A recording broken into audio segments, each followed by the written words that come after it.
Oh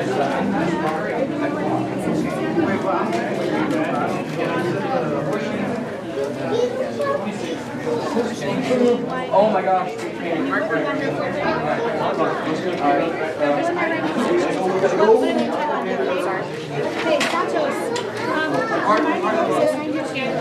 In the back.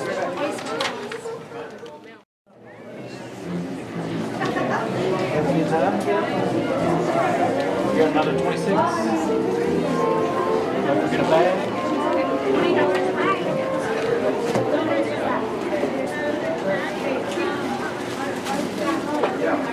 Have fun.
as I can into the school without falling myself. And then I look, with shame, as I see my dad slowly lumber out of the car and help him up. And this is how this story probably would have went had I not had my friend Jack in the car, who's a trained wilderness EMT. Well, first we're gonna take a left, and then we're gonna turn right into this parking lot. It's very close to where this guy had fallen, and there's really no out at this point. I pull into the parking lot, and this couple in this other car also pulls in the parking lot. And now there are two jobs. One, the job I want, which is to call the ambulance, and the other job, which is the job I definitely do not want, which is to help this guy, be with him. The other girl pulls out her cell phone, and it's over for me. So Jack, like someone who knows what to do, gets, down with the guy, keeps him calm, asks him questions, right? What's your name? Do you know where you are? Things like that. And the guy is not doing very well at answering these questions, and I'm quickly backing away from him. There, near the parking lot, I'm standing on the sidewalk closest to the street, and the guy is sort of dazed, and I don't know if he's maybe on drugs, or maybe he's in shock. Maybe he hit his head pretty hard. But he's kind of slow moving, and then he's not. And with this sort of fierce look in his eyes, he starts running towards the traffic, towards the street that's just feet away from all of us. Moments like these happen so fast, there's no time for your logical brain to process information. Because had my logical brain had just a second longer, it would have said, he's bigger than you, and he's running straight into the traffic. You need to get out of the way. But there was this instinct that rose within me and said, you have to stop him. You have to get between him and the road. And so I shifted, and I positioned my body between him and the road, and I just locked my feet, and I stared into him like, we're gonna make eye contact. Stop moving, please. Stop moving. And his eyes, they met mine, and it was like magic. Out of nowhere, he was sprinting, and then he was stopped. And we were just there, almost touching, just stopped, staring into each other. And then my logical brain catches up and says, okay, now he's right next to you, and you're both still really close to the street. So what you need to do is sit down. So, without saying anything, I just slowly lowered my body to the ground, and as I shifted, he shifted. And then we were just sitting cross-legged opposite one another with our knees touching, just looking into each other. I heard the noise of the ambulance, getting closer and louder and closer, and he said to me, I don't have insurance. I don't know what to do. And I said, we'll figure it out. It's going to be okay. And as the ambulance arrived, he tried to reach out and give me a hug. He was so thankful, and I could tell he couldn't do it because his shoulder, it was very badly injured. So I reached out and hugged him, and then I went to find the driver of the ambulance. I said, you have to take him to Denver Health. And if you don't know, Denver Health is very compassionate with the way they charge people who don't have money for things like emergency room visits. And the guy who was driving the ambulance said, well, what's his name? How do you know him? I looked at him and I said, we don't. We were just driving by. He looks at me and he says, you know, we're supposed to take them to the hospital that's closest, but I'll do my best. And he nodded at me. And it was this nod of knowing. I had never received it before. It was a nod that says, I see you. You're one of us. You're one of those people who runs towards the people that need help. Thank you.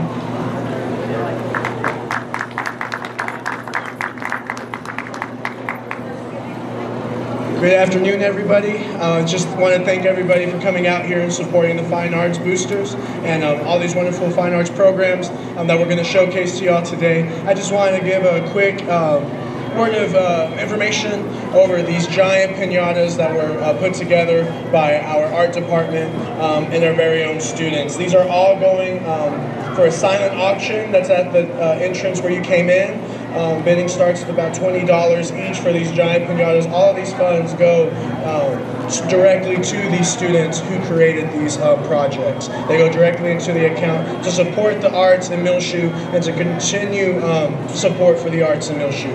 Also, the concession stand is now open. They're ready. It is with your hard-earned cash, not tickets. They are ready. We're serving tacos and all the good things. If you have any questions, please look for anybody with a radio or a name tag. We'll be welcome to let you know. I hope you enjoy the rest of your evening.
submitted for the book.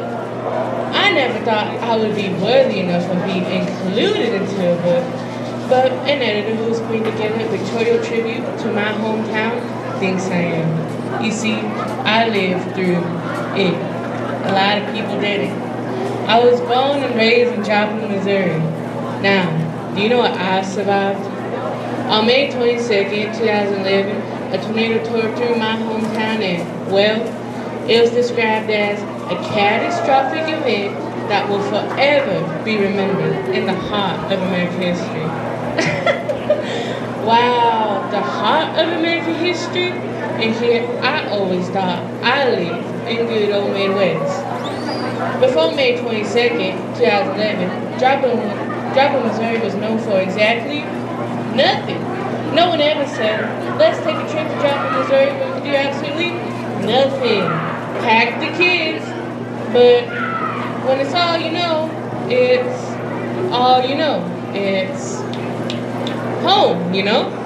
So when an editor from New York came to my doorstep asking me if I'd participate in her book documenting Joplin before the tragedy, I said yes. She told me to pick a photograph that best represents Joplin to me before the tragedy.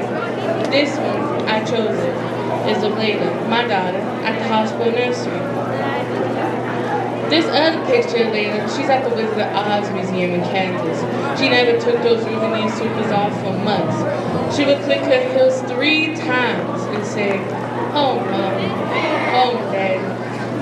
She was too young to get the line just right, but we knew the clickings of those heels meant. It meant that she was home and safe with us. I don't like to talk about my story, but today's special. It's the anniversary of my husband's death and the disappearance of my daughter. Joplin was ready for tornado. After all, we lived in Tornado Alley. That day, I could actually smell the storm coming. As I stood in the back door, Layla, it's time to come in. There's a storm coming, baby. She never wanted to come inside. My mother once bought her a Wizard of Oz playhouse. It had a yellow ramp that led to the front door. It had paintings of the lion, tent man, scarecrow. The tent man was always her favorite character. She would say, if your heart is full of love, you can do anything, even fly. And fly she did. I keep talking about it like she's dead. Reassured, she's not. She's out there trying to find her way home. People try to tell me that she's gone, but I knew it wasn't true. Here I am, years later, still knowing it's not true. She's out there and going to find her way home. I was too busy to play with Layla. I called her out for her inside the playhouse. The wind hit me so hard in the face that I ran back inside, turned on the television, and it began to rain. The weatherman said, find shelter in a closet or a bathroom. Layla, baby, come inside.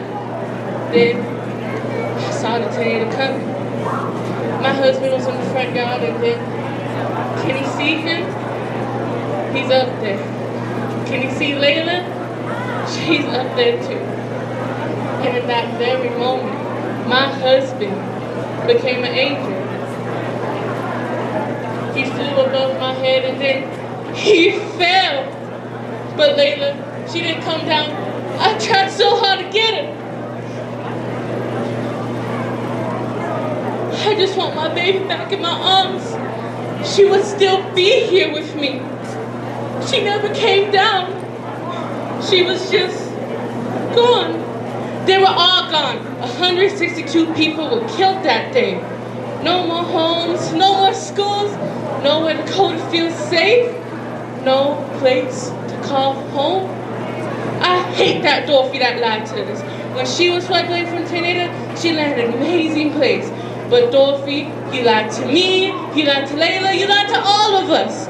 Ever since I was a little girl, if I had the courage, the brain, strong heart, I could always find my way home. I still have memories. These pictures are home to me.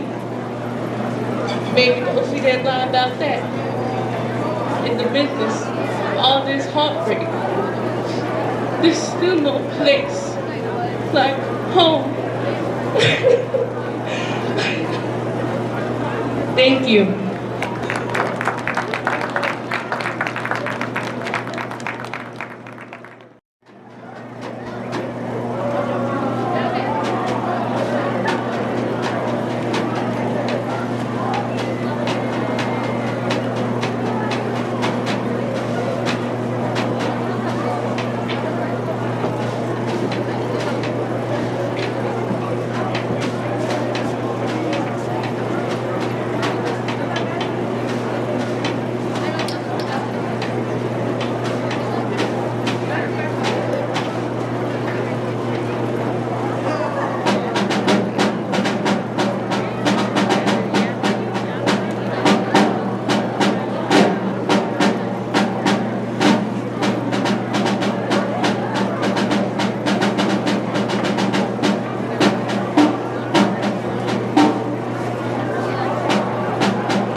shot, the echo of the shot reverberated through the stand of yellow birches as the circle of smoke curled upward into the trees and lost its shape. John Rand had been known as a horse thief since he was 15 years old. So while the nearby villages may have been horrified to hear that he had killed me, they were also unsurprised. It was not so much that I was the most beautiful girl in the village, it was that I was a curiosity. My sister and I were among the few who looked like us and lived in these far villages, and because of this, because we were girls, these boys looked at us like we were rare moths that they might like to keep in a jar. The lord of the manor may have had 40 gold plates, 2 carriages, and a fine war horse, but he was not so different than those boys in the village. He wanted me in that jar just as much as the rest of them. He stopped when he saw me walking alongside the road. He skimmed his gloved fingers along my cheek. With the back of his hand to my cheek, he told me of the tapestries in his great house, or of the swan he'd seen crossing the marsh. His marsh. And I held my breath to keep from shuddering. Things he desired, he said, eventually yielded to him. He said it in a manner so casual, I realized he considered it a simple truth. It was no longer a threat. So, I suppose I could blame the swan for John Rand killing me. Or I could blame the fact of my own body, how I was a girl, the kind of girl the manor lord regarded as a piece missing from his collection. I could even blame the dim light of the particular evening that John Rand had killed me. But there really is no one to blame but the boy with his father's old shotgun. Is there? It was only when he heard my scream, they later said, that he knew. And it was to everyone's great surprise that he admitted to doing so? Horse thieves were liars, everyone said. My sister and her husband came for my body because I mattered little to the manor lord now that I was dead. My sister and brother-in-law thought they believed John Rand. He had already confessed to killing me. What reason did he have to lie about why? But the blood court did not believe him. The blood court decided to kill him. The night they chose was the same night a red veil fell over the moon, an umbra of rust, and flushed the rope they looped around his neck. So I came back. I came back as the wind screamed through the trees. Some would say it was because I had a heart for justice. Others said it was because I still hovered along the veil between life and death. But I reappeared, a dead girl from the red-shadowed mist, the moon adding a blood sheen to my hair. With a voice like a night bird, I called to them. My sister screamed. The rest stared at me with unblinking eyes as though I were death itself. He tells the truth. I called to the gathered crowd, to the manor lords, the executioners adjusting the knot. I withdrew to the blushed mist. They unknotted the rope around John Rand's neck, lifting him from the charge of murder and setting in its place the lesser crime of poaching, since he thought me to be a bird that belonged rightfully to the manor lord. They turned the back of John Rand's clothes, strips of cloth, dyed red as that blood moon. My sister wept into her husband's chest, his arms shielding her away from the scene. She had always belonged on the stage. Her weeping was sharp and high enough that, for a moment, her husband wondered if I was actually dead. I never asked her after that, but I don't think it was me that she wept over, well, pretended to weep over. I think it was of the few choices left to girls like us. The men of the village had only left her alone when she married. The manor lord abandoned any thought of having me only when he thought I was dead. My sister and her husband buried my things in place of my body. My sister kissed me on my forehead and both cheeks as she and her husband saw me out into the night. At the trees, the silhouettes of 2 horses greeted me. They whined and nickered. "You did it," I said into the dark. "Once a horse thief," John Rand told me. "Always a horse thief." And then I kissed him hard. This boy who loved me and then agreed to kill me, to be the boy everyone thought had murdered Molly Vaughn. John Rand pulled himself onto the destrier, not arguing when I insisted we ride together, until we got far enough and he got strong enough to ride on his own. I made him hold on to me, the palfoy trotting behind. And then we rode, faster than the veil of blood falling from the moon. As John Rand's calloused fingers kept a grip on me, I breathed in the chilled air, clear of the manor lord ever again setting its finely gloved fingers to my throat. With the help of this horse thief, I stole myself back. Later, John Rand would tell me that in a minute of waking while we rode, he thought he saw that white swan cross the moon, as though she too were fleeing. I never saw her, but I can only hope that that's the truth. Thank you.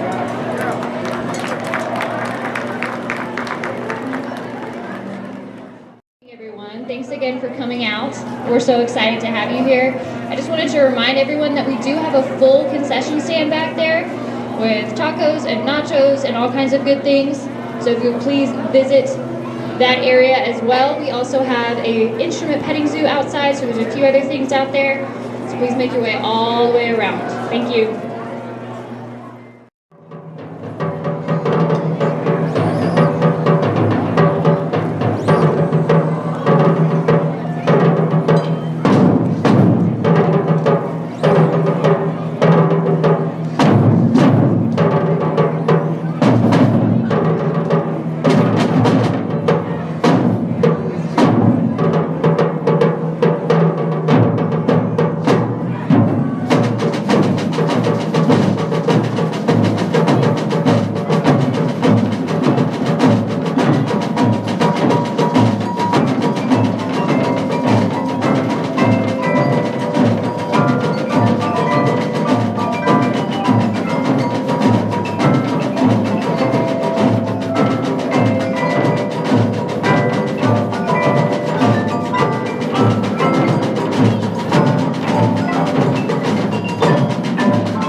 And my third was finding out what it looks like. Oh, can you look at that? Yes. That one, yes. Yeah. Ready to take one? I know, they're pretty. Anyone you want. Let's see. One. All right. Yeah. I had the message.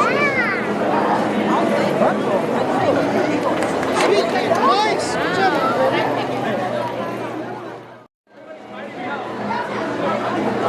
Henry, never had candy like that.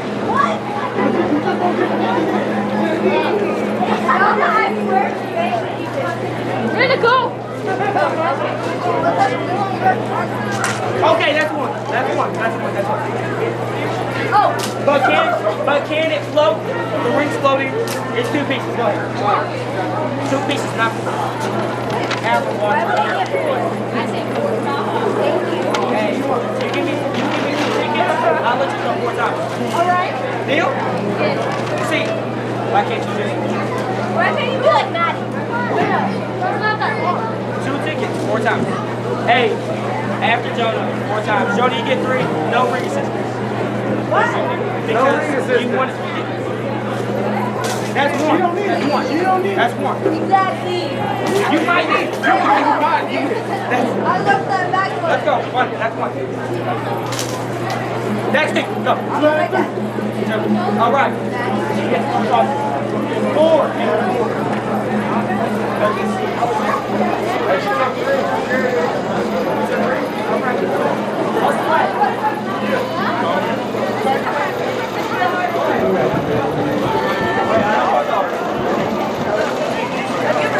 I'm a lefty.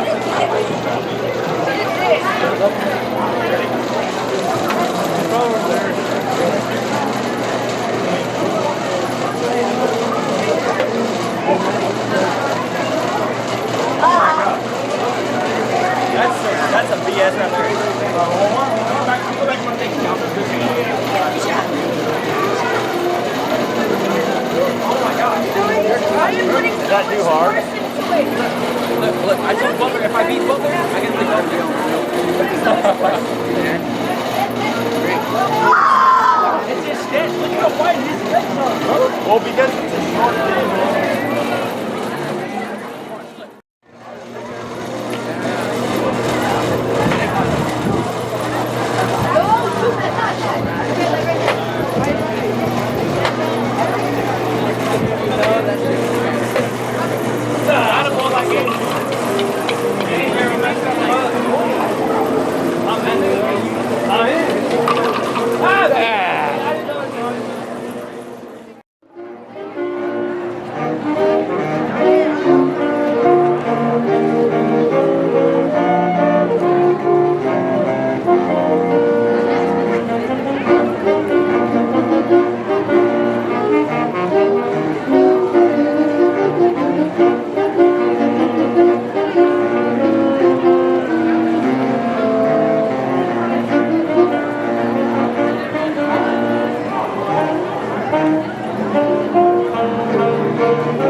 performing a piece called Graffiti by me. That's my baby! I used to think the laziest kind of graffiti were the ones that just said, blank was here, with the occasional cheesy message, you know, Jonathan was here, Angie was here. If you're gonna bother graffitiing anything, you might as well at least make it interesting.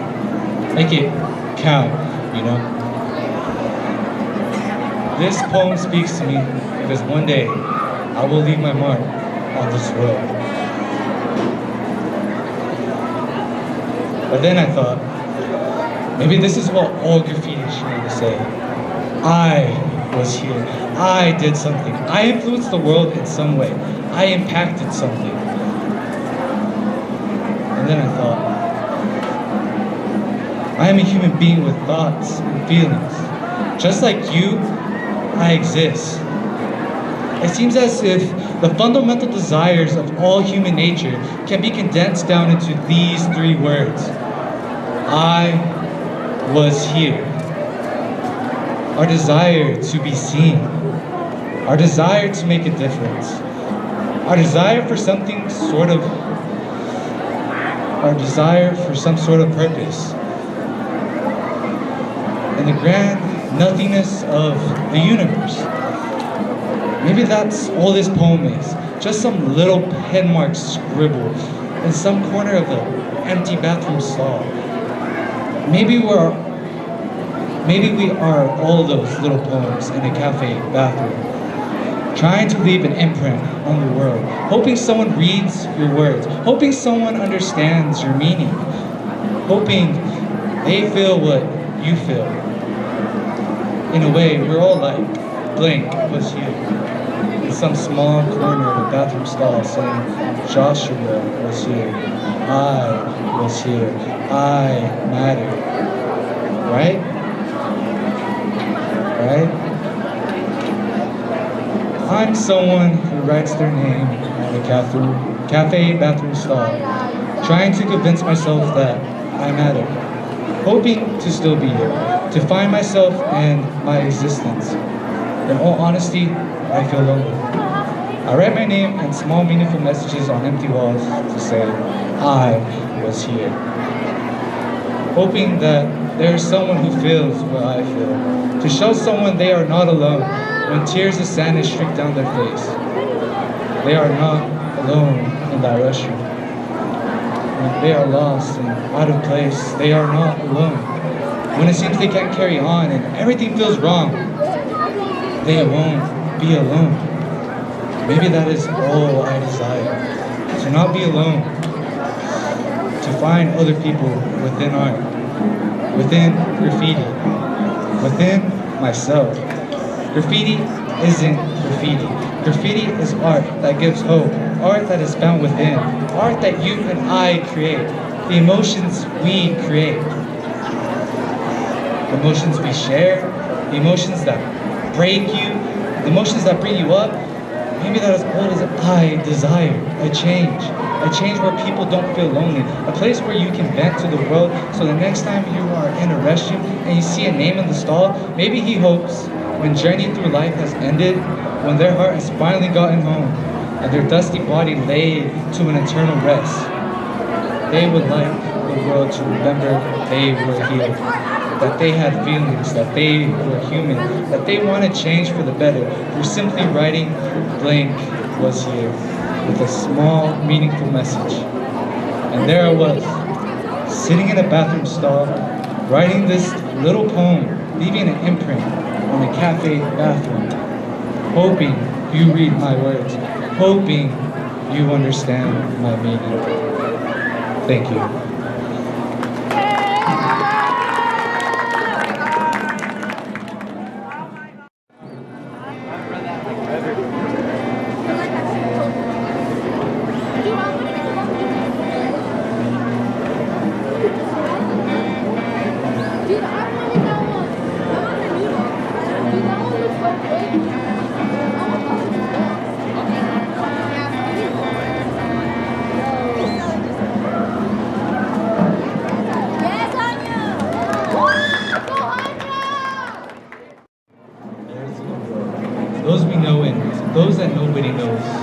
all gathered together for a great conference.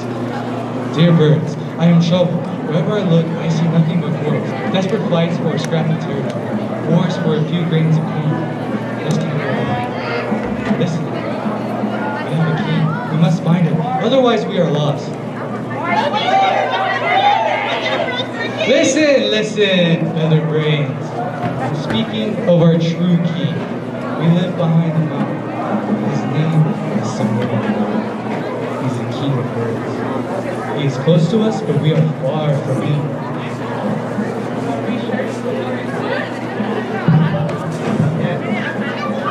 Yes. One of his feathers fell in the middle of the night, and his reputation filled the world. This is a sign of existence. It's a token. Yes, let's go. I've sunk to the bottom of the well, and I'll snatch at any corner. Let's go. Why should I wish to see some more, even in a dream? I do not feel called to this journey. The hand of the king is honor enough for me. My only wish in life is to stay close to him. A wise man keeps well away from his kings. A tyrant is never a king. Now. Don't you wish I, the duck, am not gone. Or me neither. Listen to me. The Samoa is hidden behind a veil. When he appears outside the veil, even for an instant, his face is as radiant as the sun, and he casts thousands of shadows on the earth. These shadows are birds. I'm very impatient to go, but I'm afraid. Just a minute. What is it? Every morning they bring me sugar. I'm a gold collar in my cage is all I need. I like my cage. You have no idea what happiness. You think you have the almond, but all you have is the shell. Never. I am not a bird like others. What is this more to me? Look at my 100,000 colors. I see your 100,000s of colors and your 2 ugly feet. Your kingdom is hardly a drop in the ocean, so why not have the ocean? Where are you off to? Me? Yes, you. You are so eager to leave. Oh me, I'm too weak. I'm as frail as a hair. I haven't the strength of an ant. Of course, I long to see the some more. But how can a weakling like me make the journey? I die on the way. This bird only cares for his cage. That one leaves his pond or his mountain. This one takes himself for an ant. That one for a king. This carcass of a world is seen with creatures, all of them say, why give up our peaceful pleasures? But what does the heart say?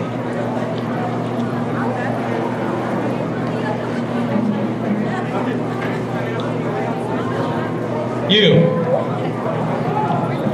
Who? Me? I live alone in a house that's falling apart. I was born in the ruins. I enjoy them. I'm at home there. You live like a wretch in your ruins because you hope to find buried treasure? Treasure? Yes, no doubt. Treasure's always buried in the ruins. I love gold. I can't go after some more. I only like ruins and treasure. Gold is like a lame mule. It has weight, but no value. Go back and bury yourself in the ruins. You're still not sure. A man made a journey to Persia.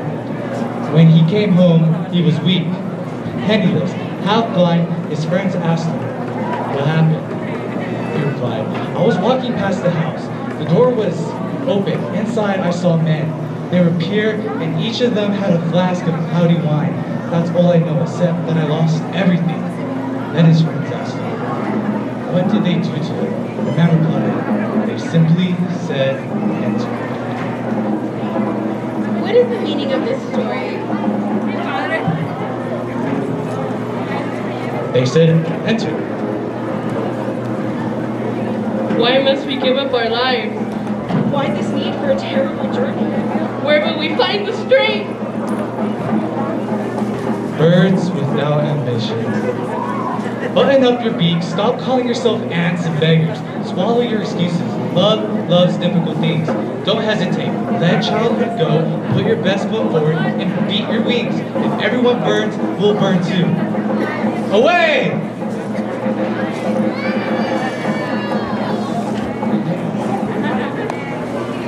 At first, they had to cross an endless desert, where the scorching wind never drew breath. Sometimes the earth seems to groan beneath them. At other times, the only sound was silence.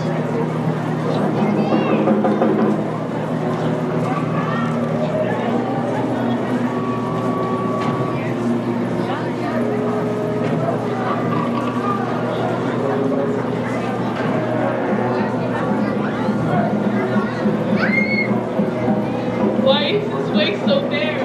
What will we drink? It's hot. My eyes ache. Tell us what to expect tomorrow and the day after. Describe to us life at the Samorg's Corn. How should we behave? Tell us if you know.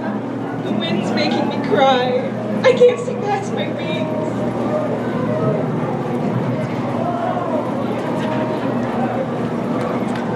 It's growing dark. Let's stop for the night. Woohoo! Come, birds. The wind is joyful. Pull yourself together and spread your wings. Come, lazy birds, come. You curious birds only.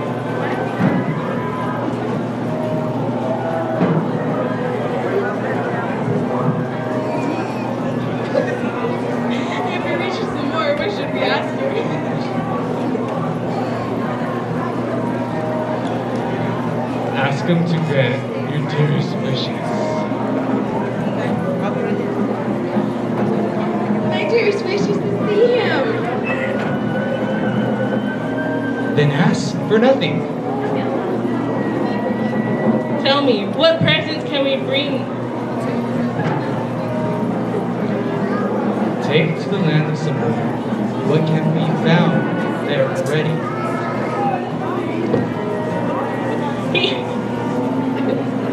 He knows everything. He has everything. Then take your love and your suffering. Look, down there.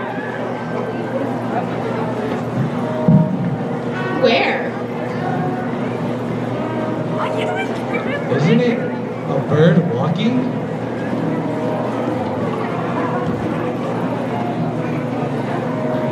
Where are you coming from? Are you alone? Why don't you use your wings? I took a vow to cross the desert on foot, walking. I wanted to see this some more.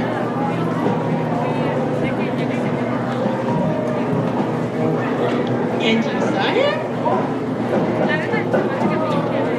So I set out on foot. I crossed the desert. It must be very painful. I walked for 14 years.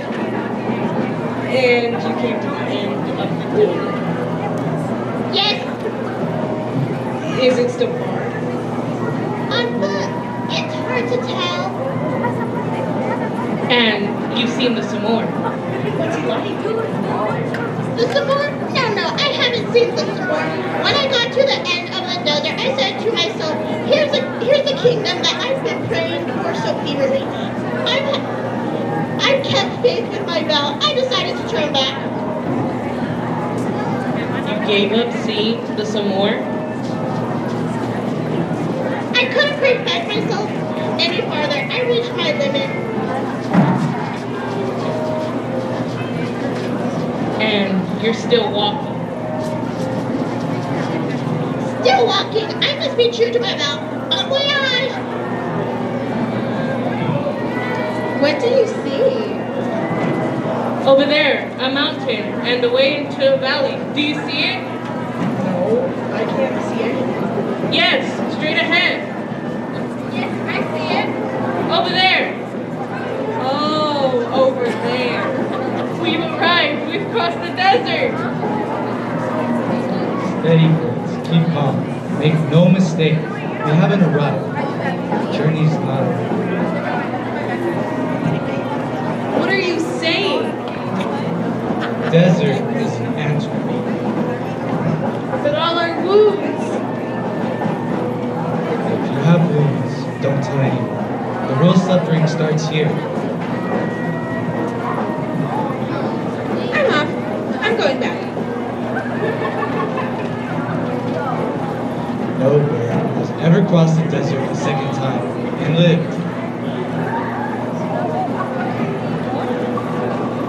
We can't go any further, and we can't go back.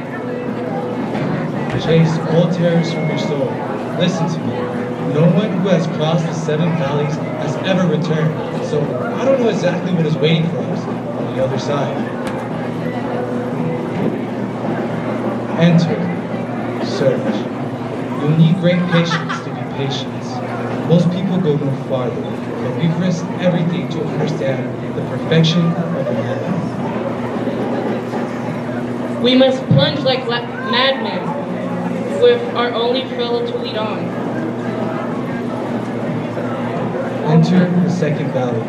In this valley, you must be headless, footless, and plunge into love with all you need. I'm afraid. Who has sent us to this strange sleep? What happened while we were sleeping? Where were we going to sleep? What? Stay awake. Stay on guard. Don't let anyone pass the night without crying to us there. Don't sleep. Watch your heart. There are thieves around.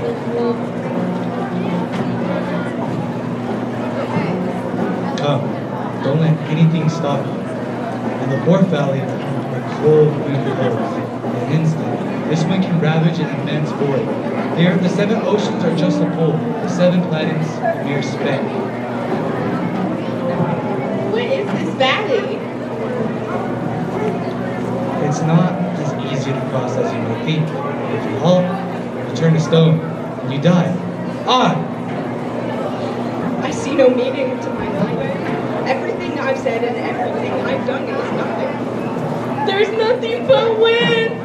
All that was, all that will be, good or bad, is only an atom. Since hundreds of thousands of worlds are reduced to dust, is it strange that our world will also vanish? We have come to this place where there is nothing, to the valley of annihilation.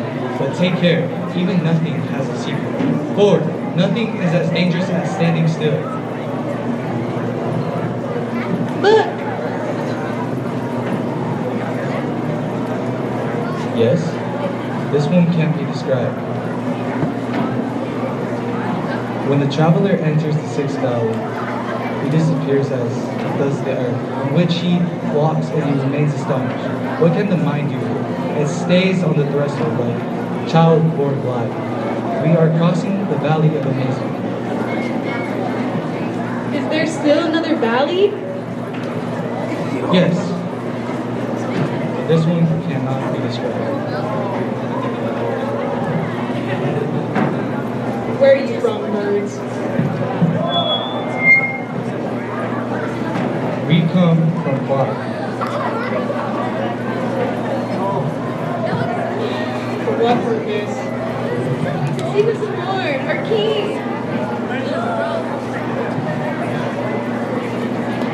What he can do with a useless handful of food like you. Go away. We have made a great journey. The king can't refuse us after so many ordeals. Out of brains, you've only complaints to offer. Go back. But the way back means death. Your life means nothing in the universe. 1,000 worlds full of creatures is like an ant at the gate of this game. Be home. Don't reject us. Where can we go? Open the door. Let us see him. Pity. Have pity. Go.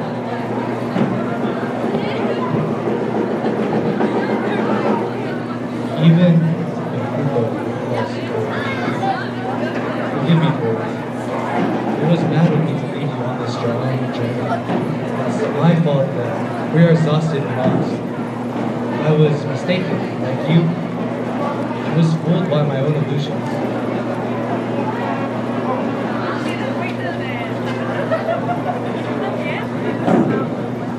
You're still there.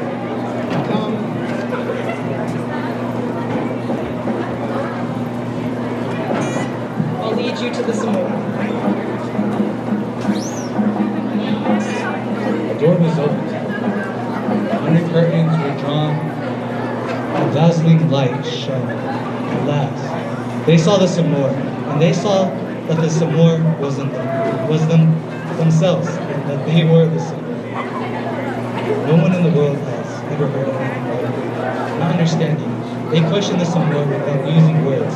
They asked him the great mirror, he who sees himself in it sees his soul in his body. He sees himself as he is. For 30 or 40, you would see 30 or further in this mirror. Then the birds lost themselves, forever in the Samoa. The shadow became one with the sun, and that is all. The way is open. That's it.